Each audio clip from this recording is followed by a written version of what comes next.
अहिले कुनै राजनीतिक दल नफुटाउँदाखेरि देशमा के हुन्थ्यो? नेपाली जनताको राजकीय सत्ता र सम्प्रभु सत्तालाई होइन कि राजनीतिक दलका नेताको लागि, दिल्लीमा 12 बुँदे समझदारी गराउने विदेशी शक्तिको लागि, नेपालमा एमसीसी चाहिँदैन भनेर ती नेपाली जनता उफ्रिए पनि होइन एमसीसी पास गर्नुपर्छ भन्ने राष्ट्रघाती चरित्रको लागि र नेपाली जनता भनेको भोट हाल्ने मेसिन भन्दा बाहेक अरू केही होइनन्, जे गरे पनि हुन्छ भनेर नेपाली जनतालाई अपमान गर्नको लागि यो अध्यादेश ल्याइएको। तैँले निरङ्कुश गरे भनेर म आएको, मैले पनि फेरि त्यही गरेँ भनेपछि हिजो त्यो कार्य निरङ्कुश थियो भने अहिले यो कार्य प्रजातान्त्रिक कसरी हुन्छ? अब फेरि होइन, यो कार्य प्रजातान्त्रिक थियो भने हिजोको त्यो कार्य कसरी निरङ्कुश हुन्छ? अध्यादेशबाट यो दल फुटाउनलाई खोज्नुहुन्छ भने यो भन्दा निरङ्कुश प्रणाली के हुन्छ? जसले आफू प्रधानमन्त्री भएको 5 हप्ता 7 हप्ता पुगिसक्दा एउटा मन्त्री परिषदसम्म बनाउन सक्दैन, जसले नेपाल सरकारको सार्वजनिक साझा नीति तथा कार्यक्रम भन्छ अनि त्यसको नीति तथा कार्यक्रममा एउटा सर्वहाराको अधिनायकवादी, एउटा होइन नेपाललाई बहुल राष्ट्र राज्य बनाएर टुक्रा टुक्रा बनाउनु पर्छ भन्ने अर्को बहुलवादी, अनि अर्को होइन नेपालको राज्य व्यवस्था त चीनका राष्ट्रपति सी जिनपिङले चलाए जस्तो साम्यवादी कम्युनिस्टहरूले पो चलाउनु पर्छ, कम्युनिजममा पो चल्नुपर्छ भन्ने, अनि संविधान संसदीय प्रजातन्त्रको संविधान ल्यायौँ भने यस्तो मैले जुन परिदृश्य तपाईलाई निवेदन गरेँ, यो परिदृश्यलाई हेर्दा नेपाल र नेपालीको राजकीय सत्ता, सम्प्रभु सत्ता, स्वाधीनता यो राज्य प्रणालीले राख्छ र राजनीतिक अध्यादेश कोनी के ल्यायो कोनी के ल्याएन, यो चाहिँ कसले भन्ने? प्रधानमन्त्री आफै असंवैधानिक। सर्वोच्च अदालतले गरेको फैसला बमोजिम नै अवैधानिक छ। लेखराज भट्ट लगायतका मान्छेहरू केपी ओलीको पार्टीमा भर्ना हुन जानुभयो भन्दा उनीहरूको संसद सदस्य गयो। माधव नेपालले शेरबहादुर देउवालाई भोट हाल्यो भनेपछि उसलाई ननिकाल्नु भनेर लेख। कहीँ छ न्याय, निसाप, अड्डा, अदालत, राज्य, राजनीति, इज्जत, मान, प्रतिष्ठा केही बाँकी छ? अनि कति कुरा गर्ने? संविधानको दुरुपयोग, यो संविधानको सदुपयोग कसले चाहिँ गर्यो भने यो संविधान कसले बनायो? 94% ओमकार परिवार बस्छन् जुन देशमा, त्यो देशको संविधान धर्मनिरपेक्ष भनेर नेपाली जनताले बनाए। शेरबहादुर देउवाले स्वास्थ्य राज्य मन्त्री बनाएको मान्छे नेपाली जनताले भोट हाले हो। त्यो शक्तिको अन्यथा प्रयोग गर्ने अभिप्रायले गरिएको दुरुपयोग हो। एमसीसी पास गर्ने भन्थ्यो, सरकारको नीति तथा कार्यक्रममा एमसीसी राखे नि त, हिम्मत भए राख्नु नि। अनि यो देशमा कतिवटा प्रधानमन्त्री छन्? सरकारको साझा नीति तथा कार्यक्रम तपाईहरु आम सञ्चारको मान्छे 5वटा मान्छेहरूले सार्वजनिक गर्नुभयो होइन? मुलुक ब्रह्मलुटलाई निरन्तरता दियो, अरु केही पनि गरेन। अहिले भारतको कम्फर्टेबल सरकार देख्ने मान्छेहरूलाई मलाई लाग्छ नेपाली जनताले दोहोर्याएर मत दिने कसुर गर्ने छैन। हिजो केपी ओली यो अहिले कि भरे पास गर्ने भन्थे, अहिले ट्याङ ट्याङ तिमीहरू पास गरेन भनेर नाटक गर्छन्। अब अहिले जो आउँछ त्यो त्यही भन्छ, तर के भने नेपाली जनताको बलमा यो राष्ट्रघाती सम्झौता पास हुने चान्स पनि छैन, भूतो न भविष्यति। पास गर्नुभयो भने नेपालको सम्प्रभुतामाथि अनन्त पीडा थपिन्छ। त अमेरिकी सैन्य शक्तिको बलमा तपाईले उसलाई विस्थापित गरेपछि तपाईले त आतंकवादी शक्तिहरूलाई बढाउने काम त अमेरिकाले आफै गरेको थियो। ओसामा बिन लादेन त अमेरिकाले आफै बनाएको थियो। तर अफगानिस्तानबाट सोभियत संघ चाहिँ भागेर गयो, तर आतंकवादी अब चरित्र चाहिँ भागेन नि। हजुर। अनि त्यसैले अब ओसामा बिन लादेनहरूले सोभियत संघ गए पनि अब अफगानिस्तानमा त आफ्नै सरकार, आफ्नै राज्य त चाहने भए। अनि त्यो आतंकवाद बढ्दै गएर 2001 मा ट्विन टावर न्युयोर्कमा चाहिँ बम ब्लास्ट गर्ने अथवा जे भयो त्यो भन्नुको तात्पर्य, अनि त्यसदेखि पछाडि अमेरिकाले सेना पठायो अथवा जे गर्यो भन्नुको तात्पर्य आतंकवादको बिउ रोप्ने अमेरिका थियो। वरिष्ठ अधिवक्ता विष्णु भट्टराई सरलाई कार्यक्रममा स्वागत छ। हजुर, धन्यवाद। अब ठ्याक्कै यति बेला राजनीतिक दल सम्बन्धी अध्यादेश किन ल्याइयो जस्तो लाग्छ हजुरलाई? यो राजनीतिक दल सम्बन्धी अध्यादेश राजनीतिक दललाई राजनीतिको दलदलमा हाल्नका लागि ल्याइयो। एउटा सङ्गठित सग्लो राजनीतिक दललाई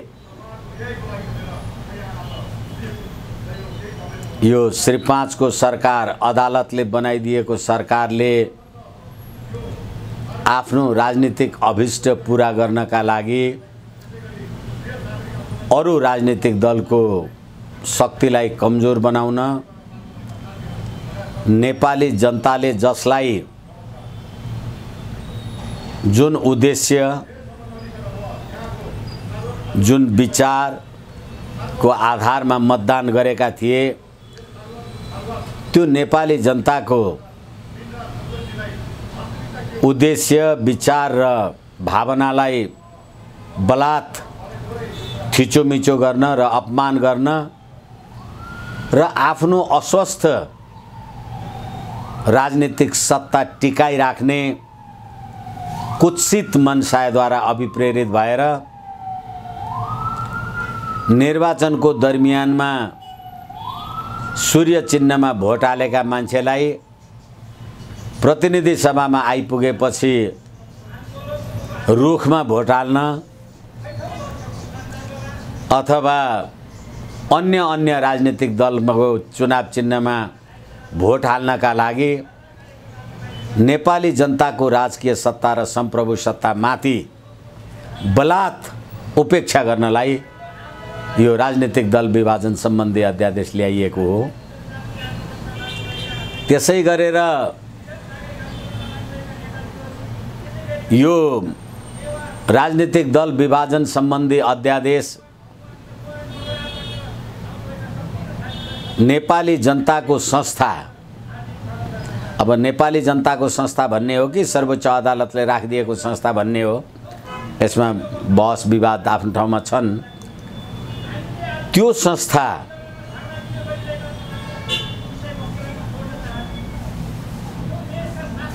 नेपाली जनताको, जसलाई नेपाली जनताले सरकारमा विराजित हुने अनुमोदन गरेका थिएनन्,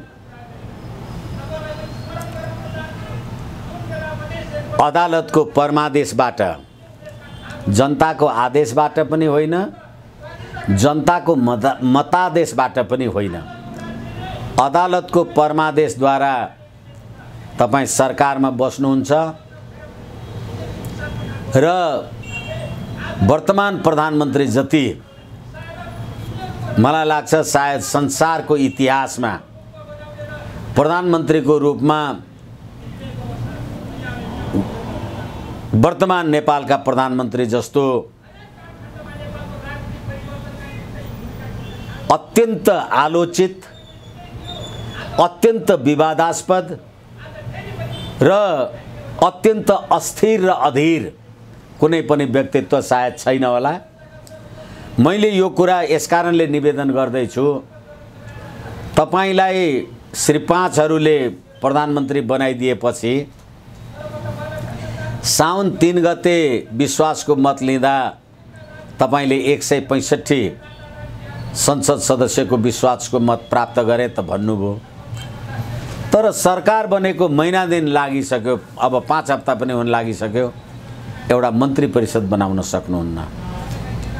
आफूलाई ठुलो प्रजातन्त्रवादी भन्नुहुन्छ।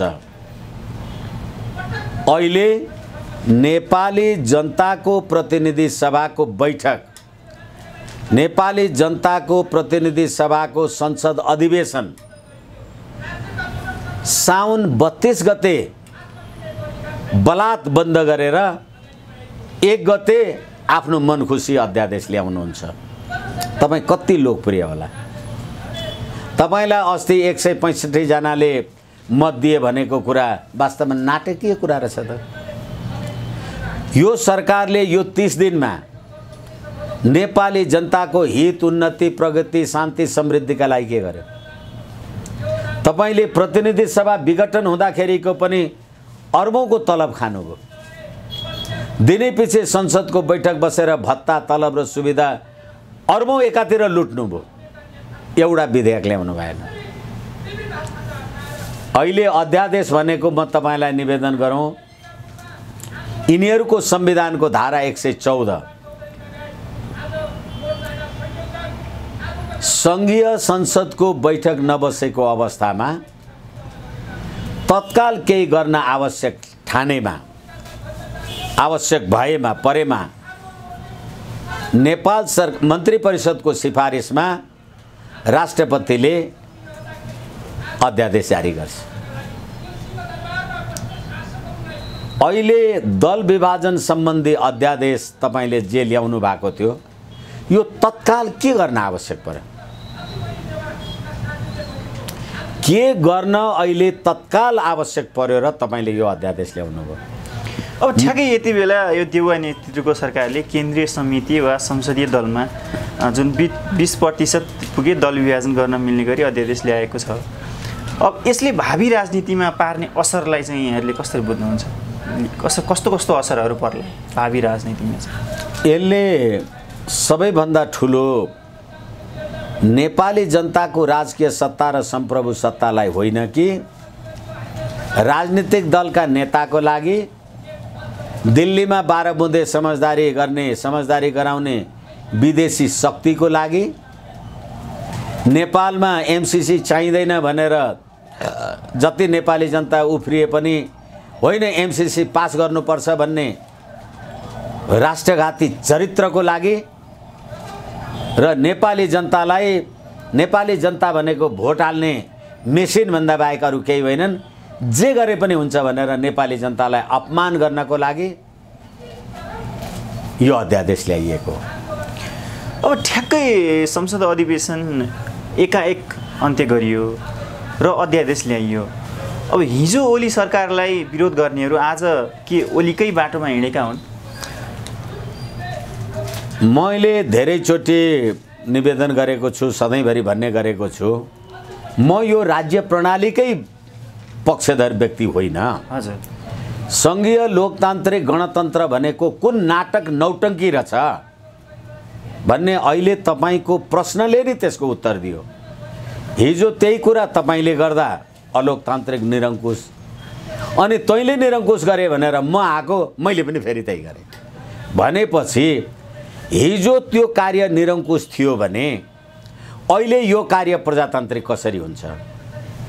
अब फेरि होइन, यो कार्य प्रजातान्त्रिक थियो भने हिजोको त्यो कार्य कसरी निरङ्कुश हुन्छ? यसकारणले गर्दाखेरि यो राज्य प्रणाली नै नेपाली जनताका लागि निरङ्कुश राज्य प्रणाली भयो भने फेरि मैले तपाईँलाई भर्खरै भने, कहिलेकाहीँ पीडा लाग्छ, आफ्नो कुरा बुझाउन सके जस्तो लाग्दैन मलाई। प्रतिनिधि सभा तपाईले जति बस्नुभयो, जति राज्य कोषबाट ब्रह्मलुट गर्नुभयो, यो श्री 5हरूले तपाईलाई परमादेशले प्रधानमन्त्री बनाएपछि एउटा विधेयक किन ल्याउनु भएन संसदमा? अहिले यत्रो आवश्यक रहेछ। मैले संविधानको धारा 114 तपाईलाई निवेदन गरेँ, संघीय संसदको बैठक नबसेको अवस्थामा केही गर्न आवश्यक भयो भने विधेयक अध्यादेश ल्याउने हो।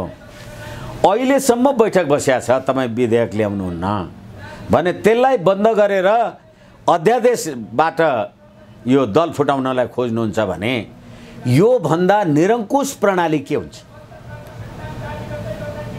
यसले भोलिलाई के असर पर्ला भने होइन कि यो कस्तो राज्य प्रणाली नेपाली जनताले ल्याए र कस्ता कस्ता मान्छेलाई तपाईले परमादेश दिएर प्रधानमन्त्री बनाउनु भयो।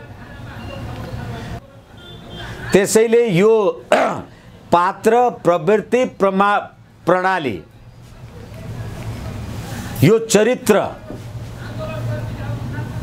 तपाईले त्यही कुरा गर्दा निरङ्कुश हुने, मैले गर्दा प्रजातन्त्र हुने, मैले त्यही गर्दा तपाईँ निरङ्कुश भन्ने, तपाईँले गर्दा मैले निरङ्कुश भन्ने भनेपछि तपाईँ र म दुईटै निरङ्कुश रहेन रहेछौँ। किनभने चोरले चोरको खुट्टा काट भन्दाखेरि दिस एन्ड द्याट भने जस्तै भनेपछि आखिर त सबै निरङ्कुश रहेछन्। यो निरङ्कुश राज्य प्रणाली किन चाहियो र यसले भोलिको राजनीतिको बारेमा के यसले मार्गदर्शन गर्छ, नेपाली जनताले के सुख शान्ति पाउँछन् भनेर तपाईँ हामी छलफल गर्नुको अर्थै छैन नि। 17,000 मान्छे मार्नेलाई पटक पटक सलाम गरेर बस्ने यो देशको शासन सत्ता, विदेशी ज्वाइँलाई नागरिकता दिएर लिपुलेख लिम्पियाधुरा कालापानी भारतलाई लिजमा दिए हुन्छ भन्ने यो सत्ता, यो पार्लियामेन्ट, यो प्रतिनिधि सभा, यसका सदस्य किन चाहियो यो भनेको? यो प्रतिनिधि सभाले लिपुलेख लिम्पियाधुरा र कालापानी पास गरेका थिएन? खोइ त त्यो बमोजिमको पुस्तक छापेर विद्यार्थीले पढ्न पाउँछन् भन्दा प्रतिनिधि सभाले त्यो पुस्तकमा नेपालको नक्सा किन छापिनेछन् एक दिन प्रश्न उठायो। बरु कोरोना महामारीले मान्छे मर्न लागेका छन्, तपाईँ अक्सिजन सिलिन्डरको सम्म व्यवस्था गर्नुहुन्न। खाडीमा भाँडा मोल्न गएका भाइहरूले पठाइदिएका सिलिन्डरमा मन्त्रीको फोटो टाँच्नुहुन्छ। तपाईँ भोलि यो राज्य व्यवस्थाले केही गर्छ भन्ने तपाईँ जस्ता युवाहरूको लागि त, हालाकि म त अब जीवनको उत्तरार्धको मान्छे हुँ, मलाई केही छैन। मलाई लाग्छ तपाईँहरू अनन्तसम्म नेपाली भएर बस्न त पाउनुहुन्छ। हजुर, त्यस कारणले गर्दाखेरि यो राज्य प्रणाली नै यो देश र जनताका लागि अभिशाप हो। यसको अन्त्यको विकल्प छैन। अब ठ्याक्कै ओलीले 2077 वैशाख 8 मा राजनीतिक दल सम्बन्धी अध्यादेश ल्याएका थिए। अब त्यति बेला विरोध भए पनि 4 दिनपछि चाहिँ फिर्ता लिएको थियो। अब यो अहिले फिर्ता हुने सम्भावना कति देख्नुहुन्छ? अब मैले तपाईँलाई भने, फेरि पनि भन्छु, तत्काल केही गर्न आवश्यक भएमा मन्त्री परिषदको सिफारिसमा राष्ट्रपतिले अध्यादेश जारी गर्ने हो भने अहिले राष्ट्रपतिले प्रधानमन्त्रीलाई तत्काल के गर्न आवश्यक पर्यो र यो अध्यादेश ल्याउनु भयो भनेर सोध्ने कि नसोध्ने? के देशमा प्राकृतिक प्रकोप, भूकम्प, महामारी, युद्ध, सिमाना लडाईँ अथवा जनताको राजकीय सत्ता, सम्प्रभु सत्ता खतरामा पर्ने केही भयो? अनि यही राजनीतिक दल विभाजन सम्बन्धी अध्यादेश केपी शर्मा ओलीले 2077 वैशाख 8 गते ल्याउँदाखेरि र त्यसलाई फिर्ता लिँदा केही भएन भने अब अहिले यो ल्याउनुको के अर्थ छ त? यो कुरा राष्ट्रपतिले प्रधानमन्त्रीलाई भन्ने कि नभन्ने? एकछिनलाई मान्नुहोस्, भन्ने भन्नुहुन्छ, होइन यो राष्ट्रपति त एउटा पार्टीको भयो, मैले भने मानेन भन्नुहुन्छ। अब तपाईँले ल्याउनुहुन्छ, हिजो केपी ओलीले ल्याउँदा निरङ्कुश भएको, तपाईँले ल्याएको प्रजातन्त्र कसरी हुन्छ? त्यसै कारण मैले भने यो राज्य प्रणाली नै भस्मासुरहरूको प्रणाली, यो ध्वस्त हुनुपर्छ। अब देउवाले प्रमुख प्रतिपक्षी दल एमाले फुटाउने नियतले संसद छलेर ल्याएको अध्यादेश सर्वोच्च अदालतले केही समय अघि आदेश विपरीत छ भनेर पनि भनेको छ। अब यसलाई कसरी बुझ्नु? मलाई क्षमा गर्नु होला, म सर्वोच्च अदालतको कुरा सुन्यो हेऱ्यो भनेदेखि आफैलाई उदेक लाग्छ। प्रतिनिधि सभा केपी शर्मा ओलीले विघटन गरेपछि उहाँले मलाई लाग्छ जेठ 11 गते मन्त्री परिषदको विस्तार गर्नुभयो। सम्मानित सर्वोच्च अदालतले प्रतिनिधि सभा विघटन भइसक्यो, संविधानको धारा 77 बमोजिम प्रधानमन्त्री नै संसद सदस्य होइन, उसले मन्त्री परिषद विघटन गर्न पाउँदैन भनेर ती मन्त्रीहरूको जागिर गयो र त्यो आदेश गर्ने मान्छे को हो? सम्मानित सर्वोच्च अदालतको सम्मान्य प्रधान न्यायाधीश चोलेन्द्र शमशेर जबरा। हजुर, उहाँले नै के भन्नुभयो?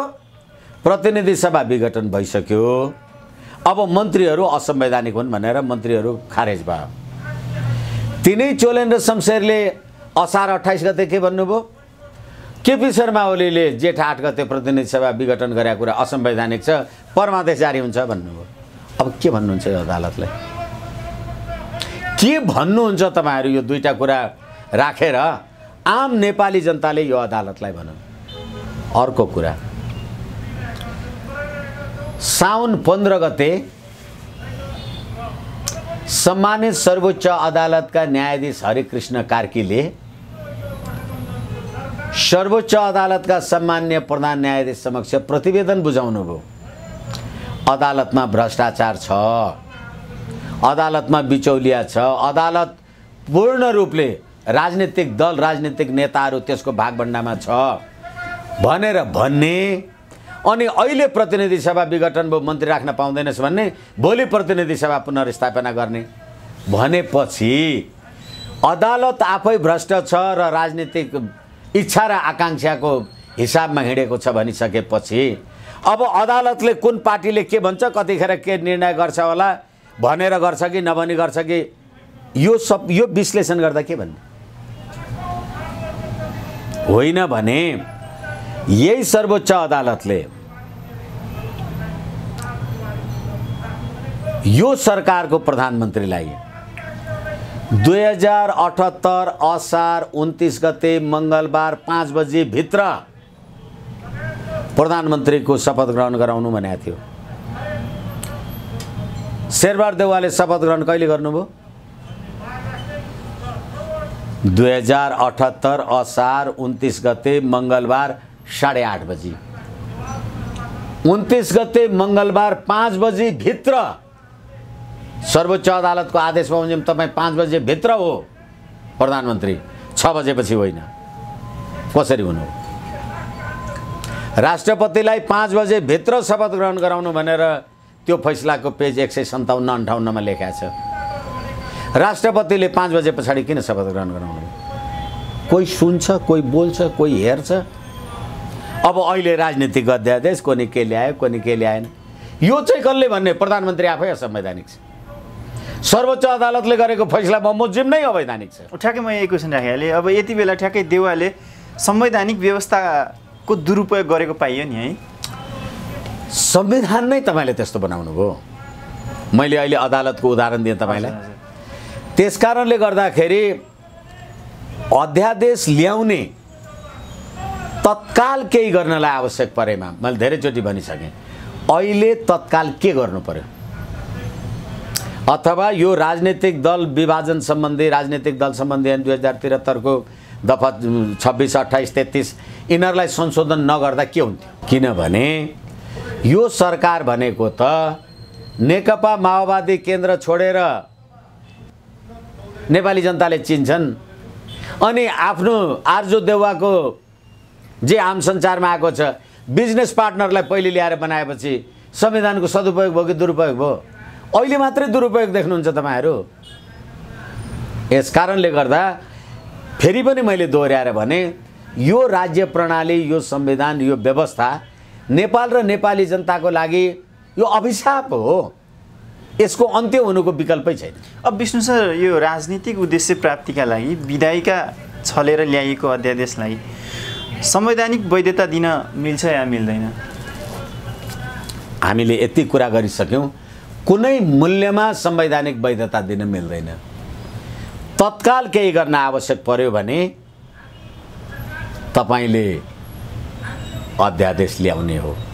राजनीतिक दल फुटाउनलाई अहिले कुनै राजनीतिक दल नफुटाउँदाखेरि देशमा के हुन्थ्यो? फेरि अर्को कुरा, साउन 32 गते प्रतिनिधि सभा चलिराखेको छ।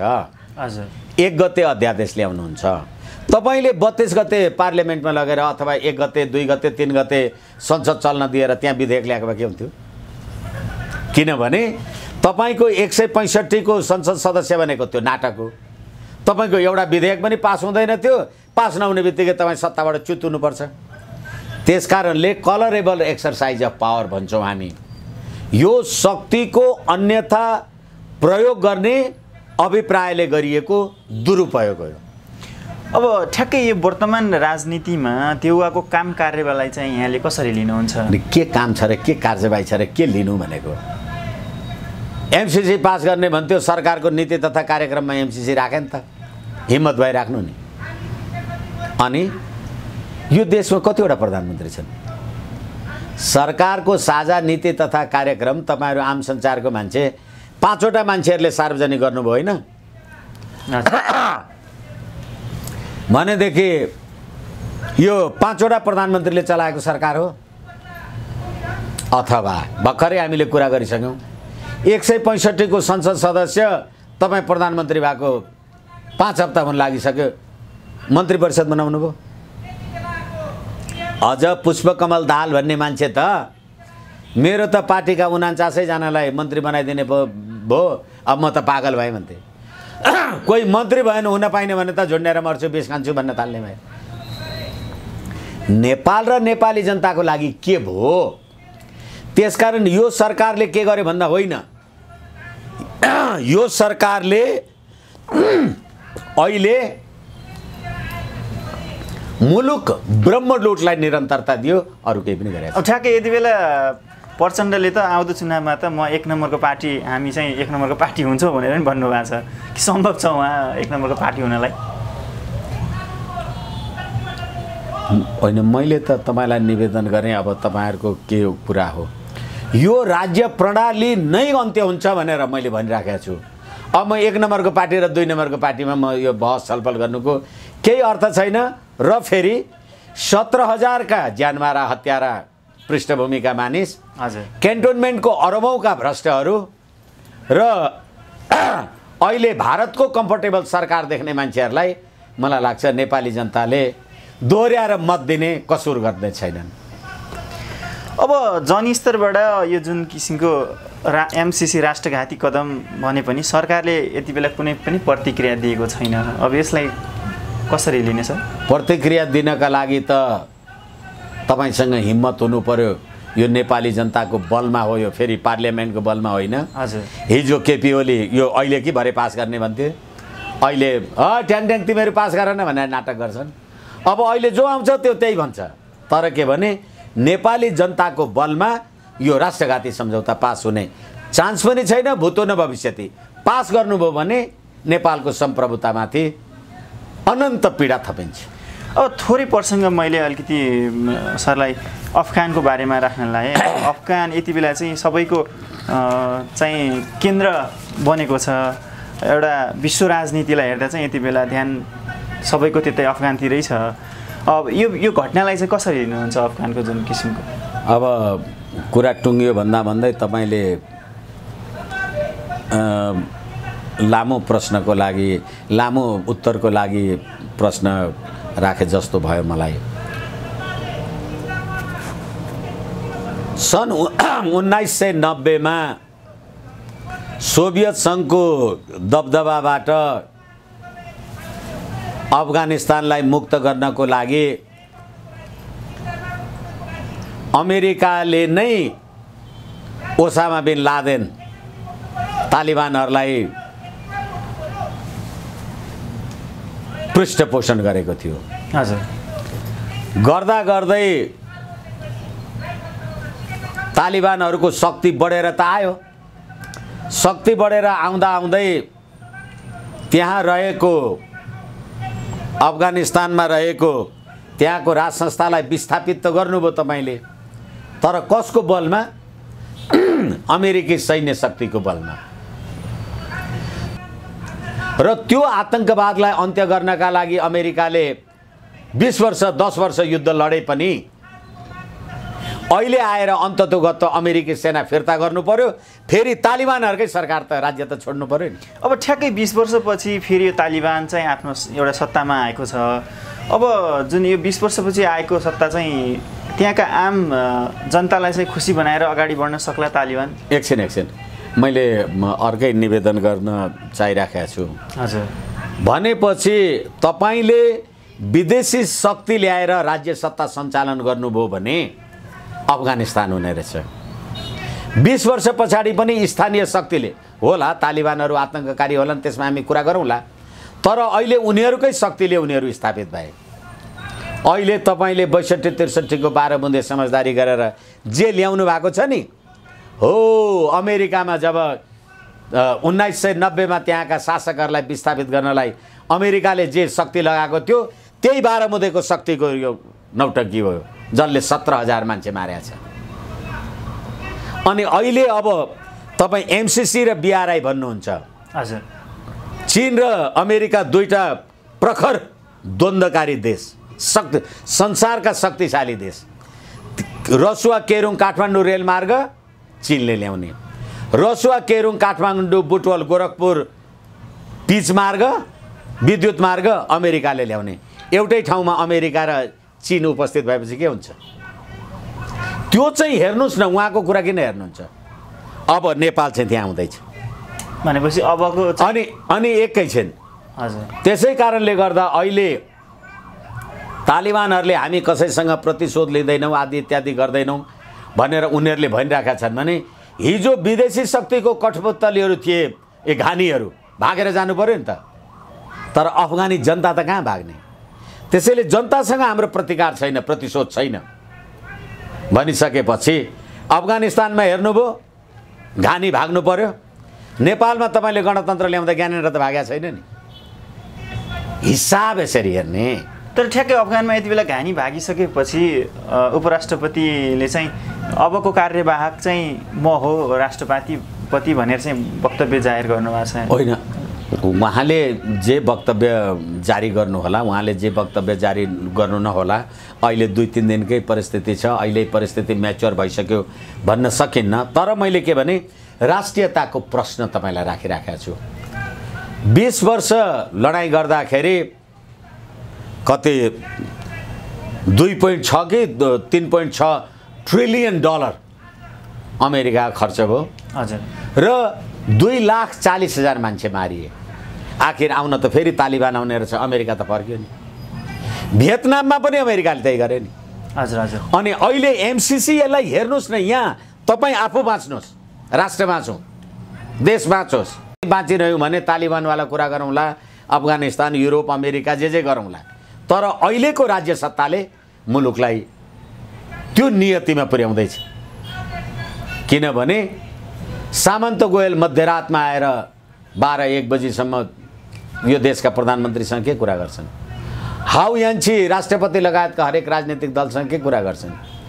अनि नेपालको पार्लियामेन्टमा विश्वासको मत लिने काम कारबाही गर्दा भारतका सुब्रमण्यम स्वामी विजय चौथाईवालाहरू के भनेर ट्विट गर्छन् तपाईले बनाउनु भएको छ सरकार तपाईले भोट हालेर पठाएका मान्छेले त सरकारै चलाउन पाएन नि यसकारणले गर्दाखेरि अहिले काबुलमा अफगानिस्तानमा भएको जे कुरा छ त्यो कुराबाट नेपाली जनताले शिक्षा लिनु पर्यो ठ्याक्कै म यो क्वेसन यही नै राख्दै थिएँ अन्य देशहरूले चाहिँ अब यो जुन अफगानको यो विषयबाट चाहिँ के सिक्ने कस्तो पाठ सिक्ने किनभने अहिले अफगानिस्तानमा अमेरिकाको हार भएको छ हजुर संसारका 60वटा देशहरूले शान्तिको आह्वान गरेका छन् अमेरिका र उसँगका निकट उसका जे थिए अमेरिकासँग निकट रहेका ती सबै राजदूतावास खाली छन् खाली हुँदैछन् फर्किँदै तर चीन र रुसको राजदूतावास खाली छैन नि भनेपछि